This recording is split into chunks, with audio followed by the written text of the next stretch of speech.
dedicated to supporting women, the elderly, and the vulnerable in our society.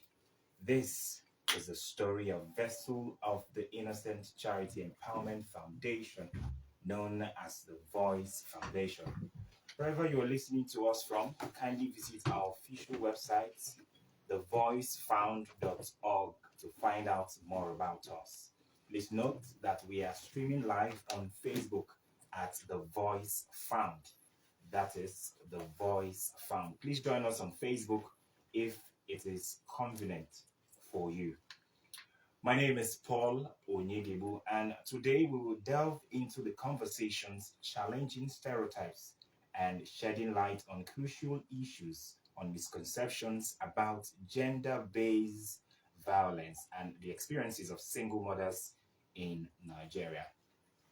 In our society, misconceptions surrounding gender-based violence have prevailed for far too long. It is crucial to recognize that GBV affects individuals of all genders, not just women. By breaking down this misconception, we can create a more inclusive dialogue that acknowledges the diverse experiences of survivors. Furthermore, we will explore the stigma and challenges faced by single mothers in Nigeria. They often confront of unfair judgments and biases, hindering their access to resources and opportunities. It's time we challenge these misconceptions and honor the resilience and strength of single mothers, fostering a society that provides support and recognition for their remarkable efforts in raising their children. Be ready to join us through phone and text messages during this conversation. The WhatsApp phone line to send your messages is 08098930073. That is 08098930073. Please indicate your name and your location when sending your message. This number is for messages only. Please begin to send your messages as soon as possible. I'm going to repeat the number again, 08098930073. 08098930073.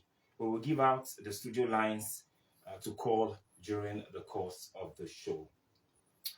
If you're just joining us, this is Good Neighbor and radio program produced by the Voice Foundation. And on this program, we will engage with experts, activists, and individuals who have first-hand experiences to provide valuable insights. We aim to dismantle stereotypes, highlight available support systems, and discuss legislative measures and societal changes necessary for progress. Well, joining us in the studio to expand this conversation on the misconceptions about gender-based violence, GBV, and the experiences of single mothers in Nigeria is the head coach of ProSpeak Live Academy, a public speaking life coach, Joy Eshimohai. I pray I got that correctly. And we also have Vicky Seal. She's a fashion entrepreneur and gospel artist. Yes. And thank you all for joining me this amazing evening. Please just come closer to the mic. Yes. It's a pleasure to have you ladies, yes, join us in this conversation. Come close to the mic. Yeah. Welcome. Yes, thank you for joining us. And I encourage you to join the conversation by calling in and sharing your thoughts, personal experiences, or questions together. Let's change misconceptions and create a society where everyone feels safe, respected, and valued. So stay tuned to the Good Neighbor on 99.9 KSFM Abuja, because change starts here.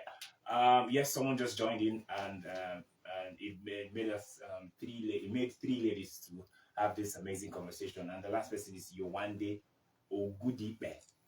She's from MacGregor Gender Foundation. Ladies, Welcome again. Thank you. Thank you. Quickly, I want to get your opinion, Mrs. Joy, before we go in depth. Please just tell us what is gender-based violence.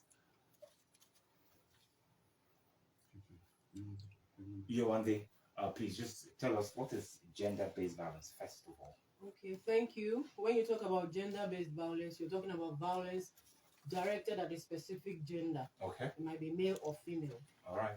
In other words, we also call it domestic violence or violence against women. Why? Because women are the vulnerable gender. Women and children are the most vulnerable gender in most countries all over the world. All right. So that's basically what gender-based violence is about.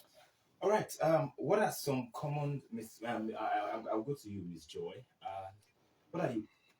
What are some common misconceptions about gender-based violence in Nigeria, and why do they persist despite efforts to address the issue? Miss Joy. Miss Joy. Take it again, please. Just tell us what that is. Common misconceptions about gender-based violence in Nigeria. Common misconceptions. And why do they persist despite efforts to address this issue? Okay, so sometimes we feel like men are also not recipients of this gender-based violence in quote. So most times we just feel that it's just women, but men are inclusive. You want to right? Exactly. Men are very much inclusive when it comes to gender-based violence. We have men that are being violated, boys that are being violated. But another misconception is this, that women cause the violence. Women are the causes of this violence. Oh, why is she not married? Why is she dressed this way? Why is she too educated? Why is she looking that way? Why is she so outspoken? Several misconceptions on why a particular gender should be targeted for violence, which is very wrong. So why do they persist despite efforts to address the issue? Because of the culture and the society we're living in, where women are seen and not heard. You're a woman, nobody wants to hear you. They just want to see you. You are in an association, nobody even wants to hear your opinion. You're not even meant to be heard at all. You are in an organization, women are like second-class citizens, where they prioritize the men when it comes to promotions, wages, increase of salary. Yeah. It's all men. So when they keep saying it's a man's war, so automatically it affects the women. So that mindset, yes, my brother, that mindset, the culture over time, the mindset over time is what is still causing this laxity, this situation that we find ourselves in, whereby domestic violence and gender-based violence seems to persist. It seems like it's a battle, a war that has no end. It's an ongoing war. Okay. To you, Ms. Joy, how do these misconceptions about gender-based violence impact survivors' willingness to come forward and seek help or justice? Number one, you'll be marginalized. You'll be told you don't have a voice. And then you're violated. Who do you run to? The same society that has told you don't have a voice? Or the same people that will tell you, why did you dress like that? Or the same law enforcement agents that will first ask you, tell us what happened. How did it happen? What did you do? God help you if you're a rape victim. You have to tell them the details. It's that bad. So they don't want to come out because they know the society has already judged them, even before the violence has taken place. You're a woman, you're beaten up by your husband. What did you say? You said something. What did you do? You did something. You're a girl, you raped. You get raped. Why did you wear what you wore? Why were you out at that time? Why did you take a cab? Why did you take a car that is faster? Why did you take the train? Why didn't you take a bus? The society is already judging you before the violence takes place. And then the ones you run to, no. That's why victims are very scared of coming out. The woman is being beaten up. The man is beating her, she's silent so that nobody will even hear her shouting. So the following day she can make up and enter her jeep and bounce out again. Nobody knows she has been beaten up. The society is one of the reasons why domestic violence victims will never come out. And when they do come out, it is probably they have an extra voice out there for them. Like my foundation now, where we're gender-based, the McGregor Gender Foundation, we're out there for you. If you're being molested or you're being violated in any way and you feel, hey, come, who is going to hear me out? We'll hear you out. We'll have the listening here. Even if you're guilty, there should be somebody to give you that listening here. This is what happened. That is why most of these victims don't come out. Nobody to listen. Nobody wants to believe them. You've already judged them even before they get violated. That's just the basic truth. Mm. Wow, it's getting much more interesting because I look forward to enough in-depth analysis for this particular subject. Anyways, over to you, Miss Victoria. Thank you. In your experience, what are some specific misconceptions about being a single mother in Nigeria? And how do they affect single mothers' daily lives? Single mother daily lives. Yeah, thank you very much. Well, Just- being a just get single, closer okay, to the mic, being yeah. a single mother, Yeah. there's this thing in people's minds that once you're a single mother, first of all, the question they ask you is why you're a single mother. Okay. What happened to you? What's your story? What's your experience? Yeah. And I've gotten to a point where I'm even tired of sharing it because people really understand. And in my own case, Yeah. being a woman who was domestically abused Wow. and abandoned, and I had to start life all over from the beginning, I get questions like, are you sure you are not the problem? What didn't you do right? You know how Yeah. men are. Yeah. I get judged. In fact, once you open your mouth and you're a single mother, there's already this war that's Yeah. up already. Yeah. So both the women and the men are looking at you like, she's a single mother. Okay, what's the story? So that concept is already there because of society, and the society that we live in is already there, and it affects you. It affects single mothers every single time because if the opportunities, this has happened to me so many times, Yeah. they rather give it to somebody else than you as a single mother because they feel like if you are responsible, you could have kept the home. Okay. Yes, I get that a lot.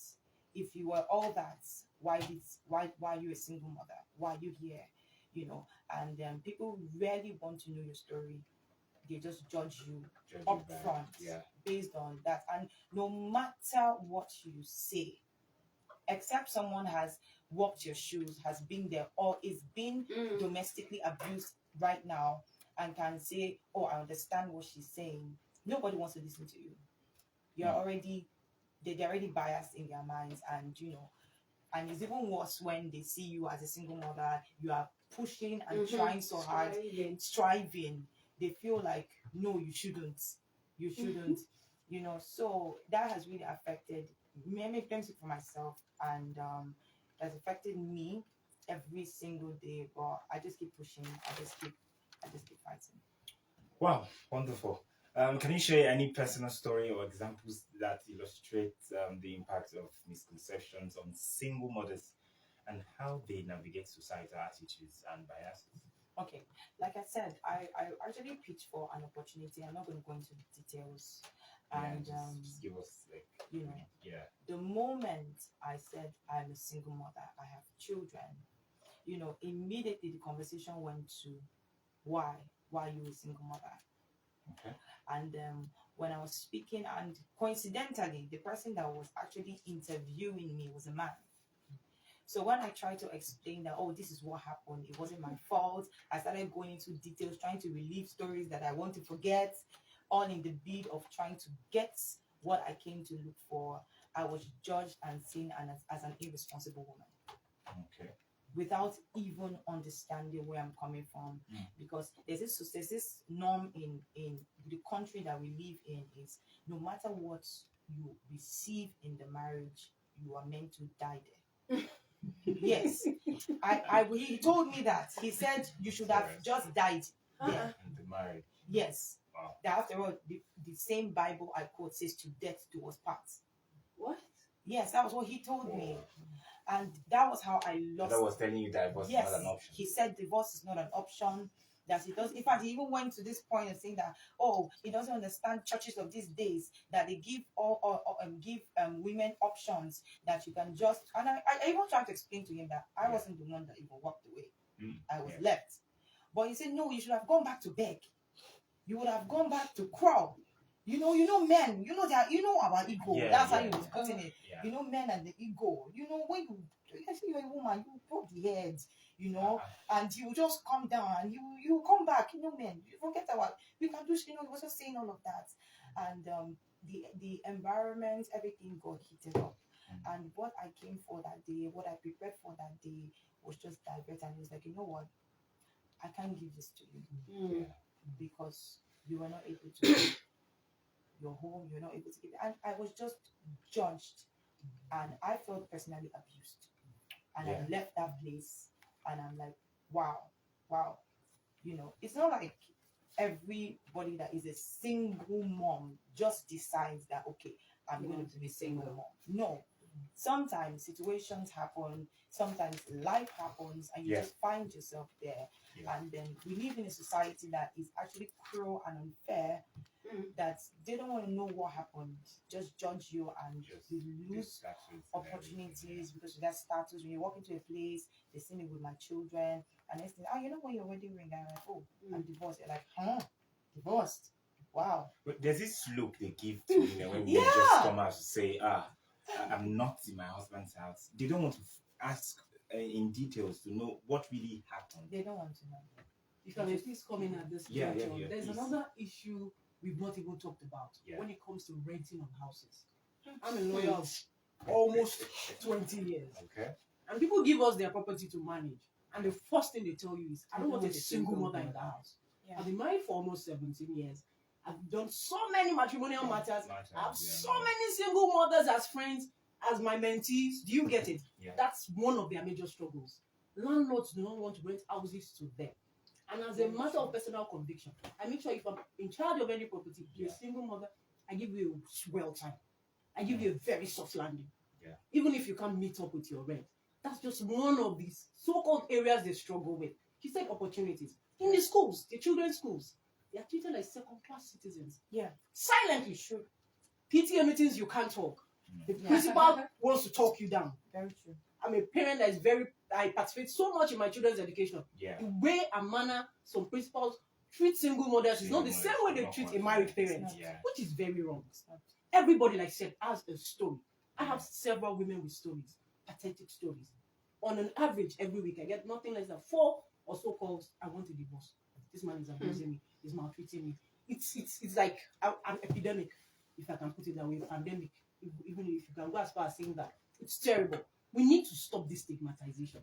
Every woman has a story. You don't tell a woman to go and die in marriage because God said he hates divorce. No. The same God doesn't want these daughters to die. Yeah. And there's something I keep saying. If you tell a woman to stay in an abusive marriage, be nice and magnanimous enough to give the man your sister, your wife, or your mother, or your daughter. Exactly, I agree. It will solve that problem. Totally agree. She should stay in that marriage, no problem. Just let this one go. Take your daughter there. So we need to stop all this, this discrimination. Yeah. It's not helping matters. It's not. It's not helping matters. Rather than discriminate, show them love. I'm also talking about places of religion. I don't know how the Muslims do theirs. Christians, wow, you're a single mom, don't even talk. Nobody will give you a position in church. It's bad. Even our religious leaders. Yeah. It's a silent discrimination. Oh, God loves you. They are more interested in your envelope than your personality in giving you a position because they know your marital status has already disqualified you. Yeah. So society, we have a whole lot to work on. Our mindset, our psyche, the way we behave, the behavioral pattern towards this set of people. They all have a story, both men and women. Remember, it's gender. We're talking about both men and women. The men have their, women have their own, but women are more at the forefront. They are the ones that feel this whole thing where you're a single man, don't worry. You might have even been married like 4 or 5 times. Continue. In fact, another woman, different children. another woman will even give me, I don't worry, those women are bad. This one is a good girl. But if it's a woman, she's divorced, no, you can't marry her. They'll fight you to you. You just said something about steps, taking positive steps and seeing how far they can go with those positive steps. What steps can individuals and communities take to challenge and debunk these misconceptions surrounding GBV and single motherhood? Yes. The first step is the way we train our children. How do you train your boys? How do you train your girls? Okay. Are you going to train them in a way that whoever they get married to will send you prayers or courses later in future?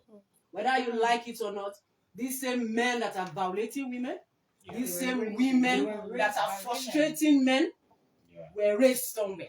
Yes. So these are badly behaved boys and badly behaved girls that married well-trained girls or well-trained boys. Yes. It's vice versa. How you train your children. As a society, let us stop all this discrimination. Yes. God hates divorce, but he still loves his children. Okay. Then apart from that, Yeah. when you're talking of the things we need to do, call out abusers. You're beating your wife. your neighbors know about it, and everybody say, "Oh, good morning, sir. How's It's a everybody?" family matter. It's not a family matter. I'm even coming to that. Yeah. Do you get it? Yes, I get it. He's beating his wife. Inform the police. Pick him up. Let the vigilante pick him. Let him do frog jump. He won't do it again. You will not. Mm. But Then you're the being police. When a victim comes to you, don't ask her silly questions. Take down her statements. Take it down. Document it. Call in the perpetrator. Let him write an undertaking. Stop telling us domestic violence or gender-based violence is a family matter. It has gone so bad that even rape victims now, they are settling matters in police station. That's an abnormal. It's not meant to be. Rape is an offense against the state. It's a crime. It shouldn't be settled out of court. Do you get it? So let's call out abusers. Let's be there. If you have the stand for it. I, Yewande Ogudupe, am 100% totally against domestic violence. You don't need to like me. I have several men looking for me now because I'm representing their wives. Yeah. I'm about to represent their wives. Yeah. Do you understand? Yeah. Be out there for what you know. Speak out. You see a man talk to a woman the wrong way. Call him, oh, guy, you don't talk to a woman like that. Or you see your son, you don't do that. Do you get it? So those are the things we need to put in place as a society and as individuals to curb this trend. Because whether we like it or not, we have a generation out there of badly trained boys, badly trained girls, abusing each other and causing all this mayhem called gender-based violence. All right. Thank you very much for that wonderful step. You can be part of the conversation. The numbers to call 080-9893-0073. I repeat, to be part of the conversation, the numbers to call 080-9893-0073. Be rest assured that your calls will be taken. And if you have any contribution or any complaint you want to render, of course, these wonderful ladies are here to take them. Okay. We've got a call. Hello, good evening. Good evening. Your name and location. All right, Justina, welcome. Go ahead.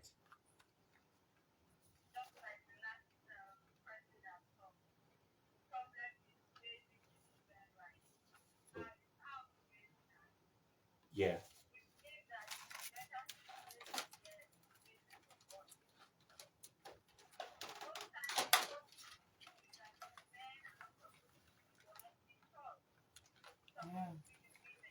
Okay.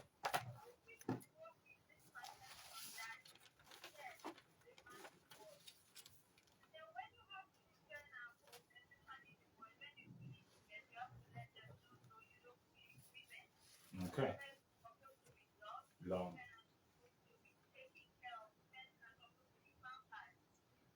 Mm.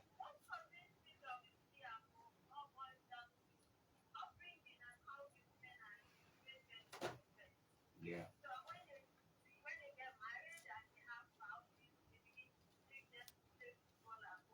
Mm. Mm.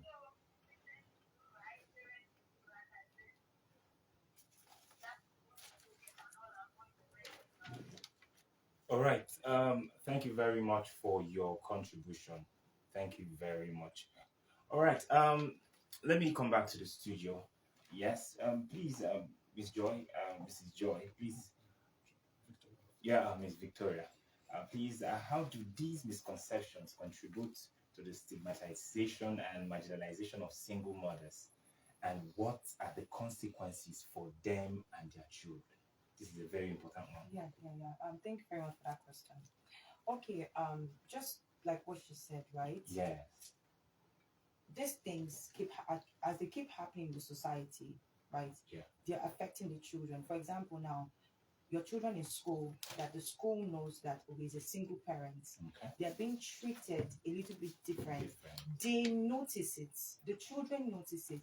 Number one, that begins to affect their self-esteem as children. That begins to do something in their minds that, they're not accepted. And as they begin to grow with that, they're not growing healthily mentally. They will start feeling that, I cannot compete with this set of people, I'm in a certain class. And that is so not fair, especially on the children that are innocent, that don't even know what happened?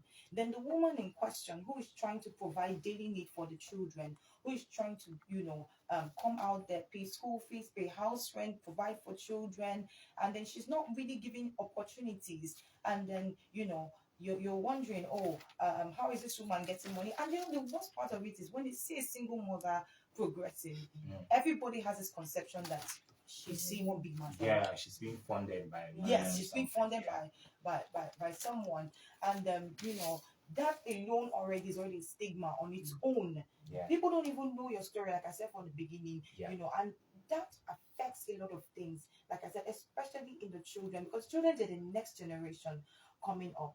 And then you, as a single mother, you are trying to be healed emotionally, you are trying to be healed mentally, you are trying to be healed of all the traumas that you've been through, even psychologically. And then you come out there every single day fighting, striving, and you're not even being celebrated. Yeah. For me, single mothers are the rock, because it's not easy in society, and then your children go out there and they're being treated like the second-class citizens. Okay. So if we do not cop these things, it's going to be a cycle Yeah, that the will keep recurring going, stigma, yeah. a recurring cycle. And I'm here to let people know that a single motherhood is not a curse. You found yourself in that boat. You did not plan to be in it. Yeah. It's not a curse. And other people too who see single mothers as a curse, they need to change that narrative in their minds. It's not a curse. So when you see other women who are single mothers, please celebrate and appreciate them. It's not easy to walk in their shoes. All right, Miss Yu, because of time, Miss Yu, one day, I just want to get your opinion on something. How can education and awareness campaign help dispel the misconceptions and promote a more inclusive and supportive environment for survivors and single mothers? Education now, we mean probably by passing round flyers, talking more about it on social media. More like sensitization. Exactly. Yeah. Then TV stations, radio stations, you should have regular jingles. Yeah. Say no to domestic violence. Do you understand something about being single or being a single mother is not a cause? Stop stigmatizing single mothers. Those kind of sensitization programs should be on a regular basis. And as organizations, as companies, parastatals, you should have a better package plan for them. Yeah. Their work hours, their work hours should be more flexible. Because children emergencies can come up anytime. Flexible work hours. Then legislations. We have the Violence Against Persons Prohibition Act. I've hardly ever see people citing it in court. Do you get it? Yeah. We have several laws in place where people don't even know about that protects them. We need to sensitize people more about these enactments and these laws that protect them more. And then families, please, someone is being abused, don't send her back to her abuser. Rather go and rescue her and save her souls. And the non-government organizations, please, you are an NGO, don't be an NGO on paper. Be out there for victims. Let them run to you and get solution. It's not when they run to you that say, actually, no. If you're really gender-based, you're gender-based. That's my own. All right, ladies, because of time, we are going to invite you guys again to talk about this particular sensitive issue. Just because of time, if you're just tuning in, it's quite, I'm very sorry that you missed, but next time we're going to have these ladies talk about gender-based violence and single motherhood. Remember, please follow us on our social media platform at The Voice Found. Remember that we are streaming. We do stream our programs on Facebook at The Voice Found. And remember that this program is a very, very interactive program. My name is Paul Onyedebo. I've been in the studio with Mrs. Joy, Mrs. Yewande, and Mrs. Victoria. It's a pleasure having you, ladies. Please remember that we've got our YouTube channel at The Voice Found TV. Just go over to YouTube and kindly subscribe to get much more information. And you can also send a message to 080-9893-0073. And when you want to send a message, rest assured that our team is ready to attend to you. That's about it. Thank you very much. Remember, we've got so much more for you this amazing Sunday evening. Make it a date with us next week for another explosive episode on The Voice Foundation. That's it. God bless you and stay safe. Bye for now.